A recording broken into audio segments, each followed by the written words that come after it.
sisi-sisi atau angle penyampaian dalam dirinya sendiri itu juga berbeda. Nah, yang harus kita pahami di sini, kita harus pengalaman, benar-benar harus ketemu banyak orang, jangan jadi orang introvert. Dari situ kita harus punya pembelajaran nanti. Oh, orang ini kayak gini, orang ini kayak gini. Nah, lama-kelamaan kita semakin bertemu banyak orang, kita akan menyadari nih, wah, kayaknya memang benar ya, orang ini di dunia ini beda-beda gitu loh. Dan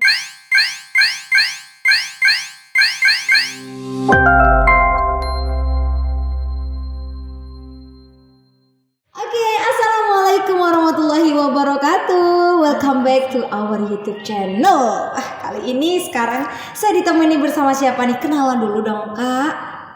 Enggak usah kenalan, kayaknya udah terkenal ya. Iya itu ya, karena siapa sih yang Enggak tahu lah, bercanda ya, biar semangat gitu ya. Aduh, ditanyain aja ya. beda Aku grogi soalnya. Udah lama nggak on kamera nih ya. Bener. Oke, sekarang kita bersama dengan siapa? Di mana ini kita? Di mana ya? Saya diundang aja. Oh iya, tetap di YouTube Suara Nusantara Center nih. Luar Dengan Kak biasa. siapa nih? Alah, oke, perkenalkan saya Desi Dahlianti Suyitno. Mbak Alif bisa manggil saya Desi, Dahlia, Lia, Yanti, terserah deh ya. Yang Kayaknya penting panggil sayang. oh jangan dong. Yang penting jangan dipanggil Suyitno. Nanti yang datang ayah saya. Oh, benar. Oke. Kesibukan kali ini apa nih? Kesibukan kali ini apa ya? Ya, Gibah ya. secret. Gibahnya secret ini. Iya. Jadi kesibukan sehari-hari sampai saat ini gibah, sesuai dengan tema kita saat ini, public speaking ya kan. Oke. Public speaking, gibah itu salah satu bagian dari public speaking juga kan ya. Berbicara tentang public speaking, maka banyak cangkupannya tentang public speaking. Jelas Mbak. lah. Mbak Desi ini untuk saya nih yang kenalin aja. Masa Mbak Desi yang mau kenalin aja? Aku nggak tahu apa yang harus aku Benar. kenalin. Mbak Desi ini adalah salah satu influencer, pembisnis juga, pengusaha keripik tempe terbesar di Lumajang juga. Amin. Oh, jangan gitu kan aku nggak bawa sekarang. Karena nggak bawa ya nggak bisa di endorse ya Nggak gitu ya. enak. Karena juga Mbak Desi juga salah satu pemilik usaha keripik tempe terbesar di Lumajang juga mantan news anchor, Mantan, presenter iya, bener. mantan ya Mantan. di salah satu stasiun televisi lokal di Jember. Televisi terbesar di Jember. Iya, Gitu televisi ya. terbesar. Iya, televisi Bener terbesar dong, di di Jember. Jember. Di Jember, benar. Oke. Terus sekarang juga lagi aktif di protokol ya, Mbak ya. Benar. Protokol Pemkab Jember di bagian kepala unit Oh, kepalanya diaminin. Ya bagian protokol aja ya. di bagian protokol gitu ya. Oke, Mbak Desi. Oke. Mengingat kayaknya hidup Mbak Desi ini bergelut dengan public speaking. Benar. Dari latar belakangnya aja jadi ini media juga. Terus menurut Mbak Desi nih Mbak, pentingnya public speaking buat Mbak Desi ini apa sih? Kalau menurut aku sih public speaking itu pentingnya gimana menurut kehidupan saya pribadi ya. Itu karena penting kan sudah banget. menjadi darah daging ya Mbak Bener, Desi. itu penting banget. Soalnya apa? Melalui public speaking yang awalnya aku cuma iseng-iseng. Jadi aku panggilnya Kak Alifa ya. Gak usah kakak dong. Oke, Dedek ya. Dedek. Ya, jadi di Alifa dulu itu Mbak Desi itu adalah sosok yang pendiam banget. Bisa dikatakan Introvert ya? Iya, banget. Itu kalau nggak ditanyain nggak kira jawab, kalau nggak diajak omong ya nggak ngomong, kalau nggak disapa dulu ya nggak kira mancing gitu. Beda banget sama sekarang gitu kan. Nah, sampai orang tua ataupun keluargaku sendiri ini sampai bingung gitu kan. Setauku anak aku nih diem, kok bisa sekarang Tiba-tiba. benar-benar bergelut di dunia public speaking. Nah, itu kan kontras banget. Nah, sebenarnya ilmu-ilmu dari public speaking itu aku dapetin secara tidak sengaja dulu. Otodidak ya Mbak? Otodidak banget. Aku sama sekali nggak pernah yang namanya ngikuti pelatihan MC dan lain sebagainya ya, atau pelatihan public speaking dan news anchor. Aku nggak pernah sama sekali. Tapi ya itu buat aku suatu hikmah tersendiri juga.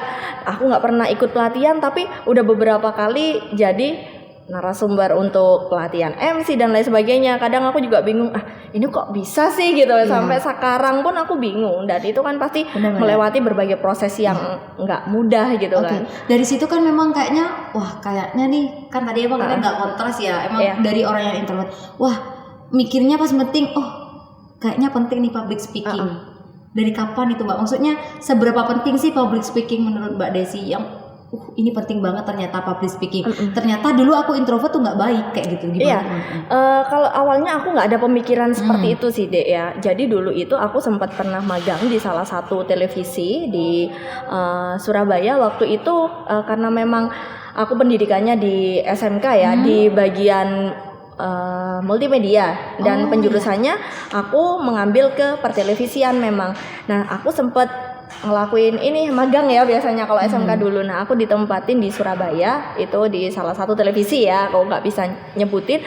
Nah, kebetulan waktu itu yang biasa VO, yang biasa dubbing itu beliaunya umroh gitu kan. Nah, sehabis umroh, jadi anak magang nih siapa yang bisa, dan tentunya aku nggak tahu dong. Nah, ketika itu memang ya biasa ya, namanya pembimbing itu kan biasanya agak galak gitu kan. Aku waktu pembimbing itu tanya dan aku nggak ngerasa ini nggak mungkin aku gitu kan. Jadi aku ngerumpi nih sama temanku, guyon-guyon sendiri sampai akhirnya mungkin pembimbingku itu kesel sama aku ya. Ya udah deh kamu aja ya yang jadi. Hah? Aku apaan nih kok tiba-tiba aku yang ditunjuk? Loh, saya nggak bisa. Ya salahnya kamu dari tadi rame terus aja gitu kan. Nah, terus sampai saat itu nggak ada yang nggak bisa. Kamu itu harus bisa. Nah, dari situlah aku dapat dasar yang namanya public speaking, dasar banget itu kan ya, VO yang nggak kelihatan orangnya, yang penting suaraku aja mengudara gitu kan. Nah, sampai akhirnya aku punya dasar-dasarnya. Nanti kalau kamu jadi dubber gitu, hitungannya kan masih dubber ya, kamu harus profesional sama suara kamu. Yang kamu jual itu adalah suara kamu, aset kamu itu suara kamu. Nah, waktu itu aku dididik, kamu nggak boleh makan gorengan, kalau pagi itu tiap hari harus makan jahe. Itu posisi aku masih sekolah, masih magang. Nah, tapi selepas dari itu sampailah kembali ke sekolah ya. Kurang lebih aku magang dulu 6 bulan di televisi itu. Sampai guruku, ketua jurusanku yang taunya aku diem banget, berangkat diem, pulang-pulang jadi Desi, tiba-tiba aku disuruh ngehandle buat MC acara di sekolah. Wah, dan berarti itu kan dari banget. sini udah penting banget kayaknya public speakingnya Mbak, karena memang dimanapun kita berada posisinya, berarti kita harus butuh yang namanya public speaking. Betul. Berarti dari situ Mbak Desi yang awalnya introvert udah berubah nih jadi seorang public speaker. Iya, berubah pelan-pelan pastinya ya. Dalam hal ini berarti kan di dunia perpolitikan juga public speaking juga dibutuhkan untuk kampanye, juga di ranah guru pendidikan. Public speaking juga diperlukan. Ya, menurut aku sih public speaking itu sesuatu yang dibutuhkan di berbagai lini ya, ya bukan hanya di politik, ekonomi, bahkan dalam hubungan terkecil pun kita ngomong sama pasangan kita, public speaking itu penting gitu loh. Sekarang deh, anggap aja aku adalah pasangan kamu nih. Nah, kamu diem aja. Kamu nanti pas overthinking nggak sih? Aduh, pacarku kok diem terus gitu. Ada salah nggak sih? Apa ilfil ya sama aku? Apa nggak sayang ya sama aku? Tapi ketika kita ada public speaking, selalu nyari topik pembicaraan, itu kan pasti nyaman banget. Dan begitu pun kita ketika kita sudah terjun di perusahaan gitu kan, yang namanya marketing, apalagi ini kuncinya adalah public speaking gitu kan. Berarti dalam hal ini memang posisi saat ini public speaking memang harus berada dan masuk di sektor-sektor seperti di lini-lini politikan, ekonomi, sosial, dan keagamaan. Harus memang dibutuhkan. Nah, mengingat tadi Mbak Desi yang dikatakan tuh pentingnya di ini ya Mbak ya, di beberapa sektor, di semua sektor membutuhkan public speaking. Lalu bagaimana tentang mereka yang menggunakan public speaking? Ya, di sana mereka disalahgunakan public speakingnya. Semisal di ranah sekarang di media ya Mbak ya, eranya di media nih. Banyak bermunculan seperti orang-orang pendakwah baru. Dia kan dalam hal ini sudah memiliki kebebasan untuk berpublic speaking. Nah, bagaimana pendapat Mbak Desi mengenai tentang kebebasan berpublic speaking seperti itu? Ada juga kadang orang yang benar-benar kritis, terkadang mereka ketika sudah show up memberikan aspirasi malah mereka terkena undang-undang. Seperti gimana itu Mbak? Pandangan Mbak Desi. Ini sekedar pandangan aja sih, karena di sini kan setiap orang punya pandangan ya Mbak ya. Karena kalau aku sih awalnya memang cukup lama di media ya, kurang lebih 4 tahun aku di media. Lumayan lama ya. Di media sendiri aku ada di bagian news. Iya. Tepatnya di news anchor. Nah, di news itu ada yang namanya redaksional, ada yang namanya meja redaksi. Nah, disitulah kita itu benar-benar diatur mau ngomong apa, undang-undangnya apa, datanya apa, sesuai dengan kenyataan yang di lapangan apa enggak. Ini kita waktu itu aku sebagai presenter ya, dimana presenter itu adalah etalase televisi tersebut. Nah, kita nggak usah menghindar. Terkadang kita juga adalah kesalahan dalam pembawaan berita dan lain sebagainya. Pasti yang diingat adalah presenternya. Iya. Wah, ini presenternya ini yang kurang benar gitu ya. Ini presenternya gimana sih bawainnya? Ini gimana sih kok dibacakan? Pasti presenternya yang kena karena kita yang tampil di depan layar kaca gitu kan. Nah, mungkin kalau aku pribadi sih dari situ aku banyak belajar. Selain aku belajar public speaking. Oke, public speaking buat aku sekarang bukan hanya hobi, bukan hanya iseng, tapi ini merupakan sumber pendapatan aku. Dan ini merupakan jalan utama aku untuk memperoleh pekerjaan dan pastinya untuk kehidupan aku ke depannya kan. Nah, dari situ aku harus punya tameng tersendiri nih. Nah, gimana biar aku awet di public speaking ini? Apa yang pasti harus kan aku banyak jaga? ancaman ketika misalnya Mbak Desi menyampaikan sesuatu, bisa katakan tameng ya. Berarti kan kalau Mbak Desi menyampaikan sesuatu itu kan public speaking tugas yang sangat berat ketika salah penyampaian, salah juga pemaknaan yang disampaikan. Karena berbicara public speaking bukan hanya dikonsumsi oleh pribadi. Oke, fine, baik public speakingnya. Tapi kan untuk memahamkan seseorang kan terkadang kita bisa mengadakan mispersepsi. Kenapa sih Mbak Desi juga masih tetap bertahan? Itu memang harus ada tameng-tameng tersendiri ya Mbak? Harus ada dong. Nah, jadi kan public speaking ini merupakan senjata ya buat kita. Kita punya nih sesuatu yang berharga, senjata. Nah, tapi jangan lupa senjata kita ini bisa menjadi bumerang tersendiri untuk menyerang kita. Kalau kita nggak belajar lebih banyak lagi, apa sih aturan-aturan di dalam pembelajaran public speaking, apa sih undang-undangannya kan sudah ada juga, masalah penyiaran juga masalah media sekarang apalagi di tengah pandemi ya, semua orang sudah punya, bahkan udah nggak susah lagi buat orang punya TV. Zaman sekarang ini nggak susah lagi dan mereka juga punya kebebasan untuk menyampaikan apapun kayak di YouTube dan lain sebagainya. Kalau masih ada batasan-batasan berarti kan nggak ada kebebasan nih dalam hal ini. Berarti masih ada aturan-aturan meskipun public speaking itu ranahnya itu publik ya, umum, tapi masih ada batasan-batasan memang ya Mbak ya. Ya harus ada dong. Batasan itu misalnya semisal ada nih Mbak di Indonesia pada saat ini orang yang kritis. Ternyata Mbak Desi kan seorang public speaker gitu ya. Pandangan dari seorang public speaker. Bagaimana pandangan seorang public speaker tentang orang yang saat ini penyampaiannya bisa malah berdampak negatif terhadap audiens seperti itu Mbak? Gitu.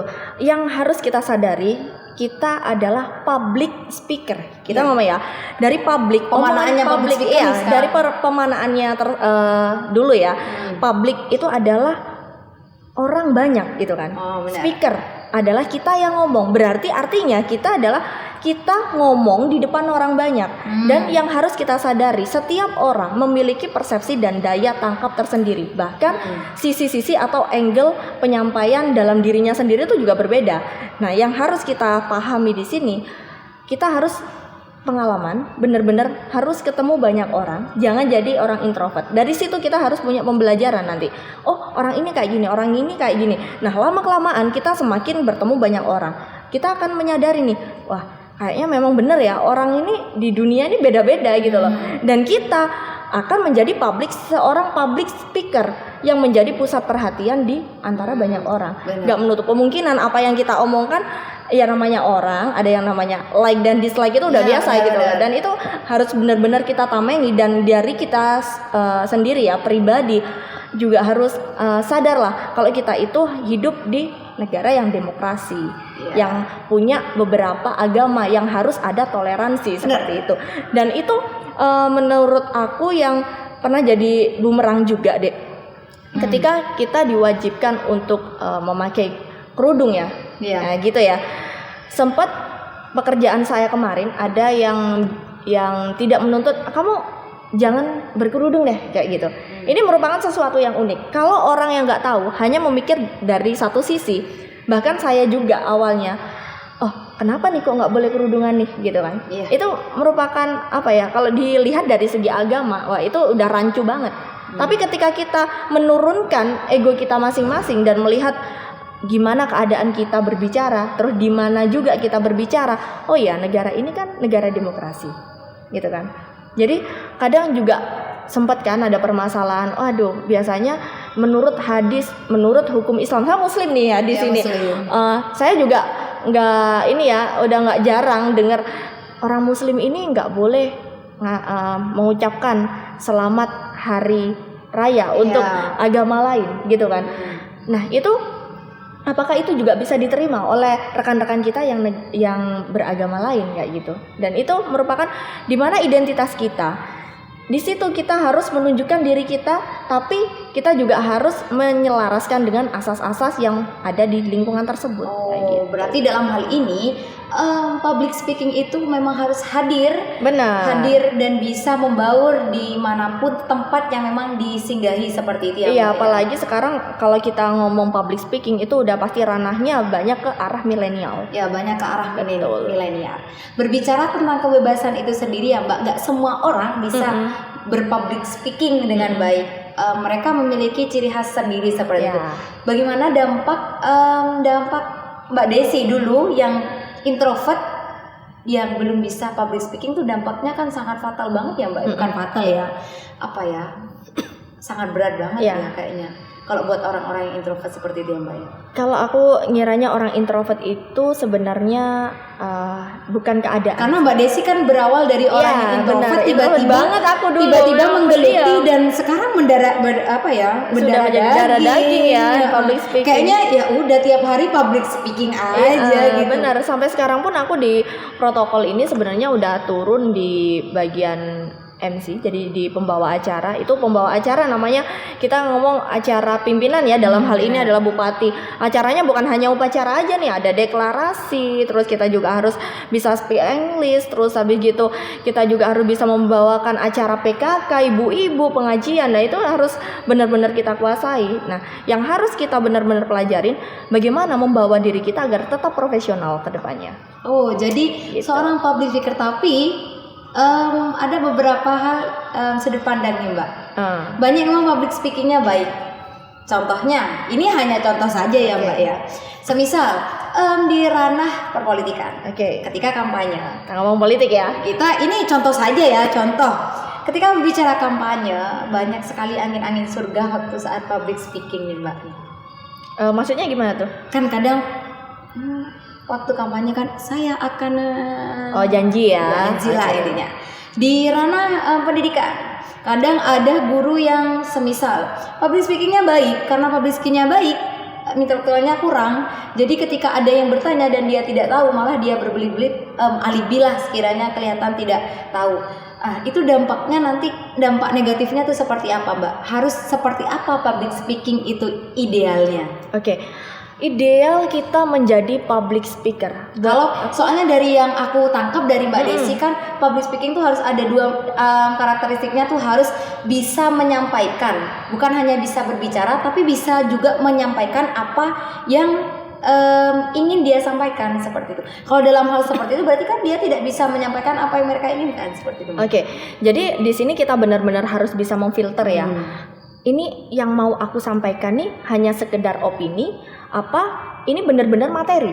Opini dan materi itu berbeda. Nah, kalau Mbak Desi sendiri, memang Mbak Desi adalah terjun di dunia public speaking, tapi kuliah pendidikan adalah di ekonomi, gitu ya, paham ya dari situ. Nah, jadi Mbak Desi dari dulu ketika di pertelevisian, memang karakternya Mbak Desi adalah sekarang udah berbanding terbalik banget sama dulu yang Mbak Desi introvert gitu kan. Benar. Gitu. Jadi Mbak Desi adalah orang yang suka nyapa orang, anggaplah alay ya. Kalau anak sekarang udah lebay, aduh ketemu ini, ketemu bener langsung. Nah, tapi itu bisa membuat atau membranding diri kita sendiri menjadi seorang public speaker. Nah, itu terbukti ketika Mbak Desi kerja di media kemarin, diturunkan di kuliner.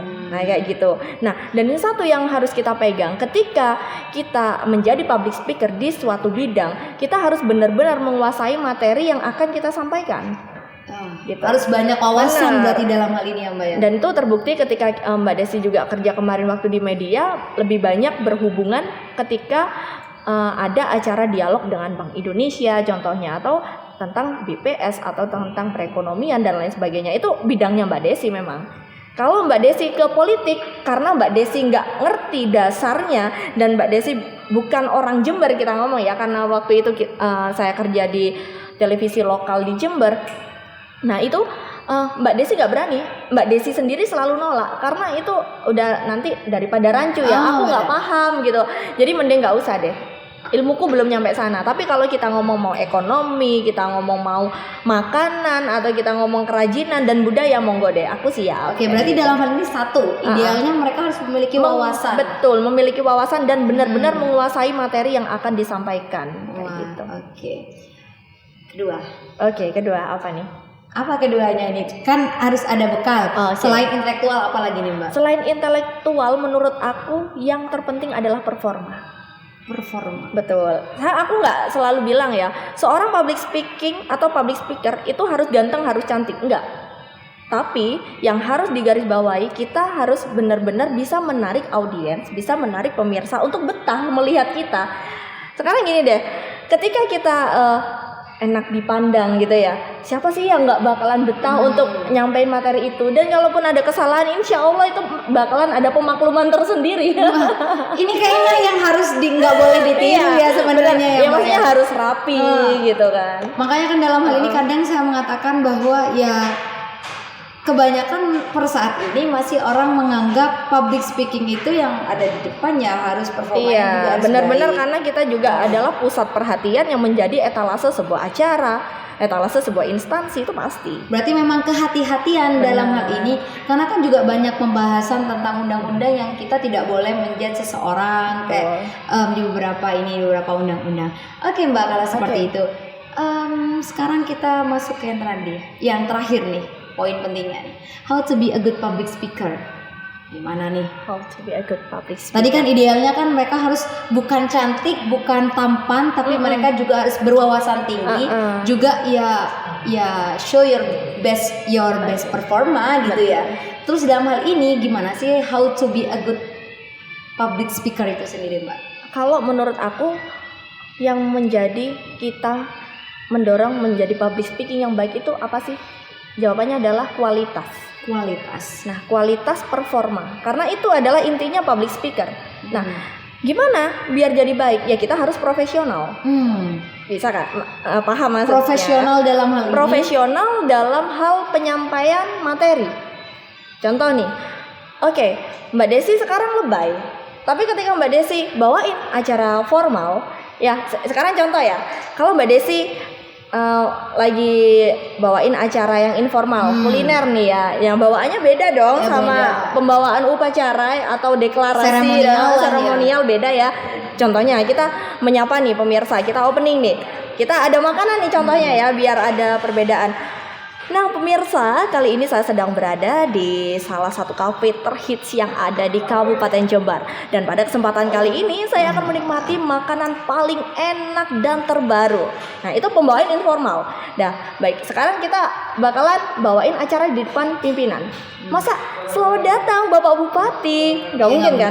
Pasti kita bakalan bawa. Baik, kami ucapkan selamat datang kepada Bupati Jember, Bapak Insinyur Haji Hendi Siswanto di Pendopo Wahyawi Bawagraha Jember. Sampai apal ya Mbak nama pendoponya? Ya harus apal dong. Nah itu yang disebut namanya profesionalitas. Berarti kan dalam hal ini juga mereka harus hidup dimanapun dan bisa fleksibel lah intinya. Intinya sebuah acara akan terlihat siap, akan terlihat bagus ketika kita sudah benar-benar siap dan public speakingnya bagus. Contoh nih, acara sudah siap, wah itu udah bertahun-tahun ya. Tapi kita yang pegang random, kita yang membawakan acara gagal fokus. Wah, terbalik nih randonnya, kan itu fatal banget sudah. Gitu. Profesional memang harus iya dong. Ya. Terima kasih sekali karena memang ini nah, tadi udah pembahasannya. Ini nggak tahu maksudnya gini ya. Berarti cinta ini namanya cinta. Iya. Sarangi ya. Sarangi buat teman-teman yang udah melihat Suara Nusantara Center, jangan lupa like, komen, dan subscribe-nya. Makasih buat Mbak Desi yang udah nemeni hari-hari bukan hari-hari kita, hari ini aja ya Mbak. Makasih buat sharing time-nya dan makasih waktunya karena sudah mau mampir dan mau diundang di YouTube channel kita. ke Deluxe IC, semoga nanti bisa bermanfaat untuk kedepannya. Sehat selalu ya Kak Desi. Iya, ini aku seneng banget diundang sini. Wah, terima kasih kru-krunya sekali. muda-muda, ganteng-ganteng, cantik-cantik, luar biasa. Terima kasih. Bilang dong Kak, jangan lupa like, comment, and subscribe. Oke, ini apa ya? Aku nyapanya apa nih? Pemirsa apa gimana nih? Apa ya? Sahabat Oke aja guys, deh. gitu ya. Oh, Oke, sahabat guys, ya. guys. Oke ya. Oke guys, buat kalian yang ingin tahu update informasi tentang milenial dan juga apapun ya, bisa request juga kan pastinya. Bisa, nanti. Langsung aja jangan lupa di like, comment, dan subscribe. Jangan lupa tombol loncengnya cengklik gratis. Kling, nanti ada suara yang kling gitu. Iya, harus cengklik kayak gitu. Oke, terima kasih Kak Desi waktunya. Just IC, wallahu muwaffiq ila aqwamit thoriq. Wassalamualaikum warahmatullahi wabarakatuh.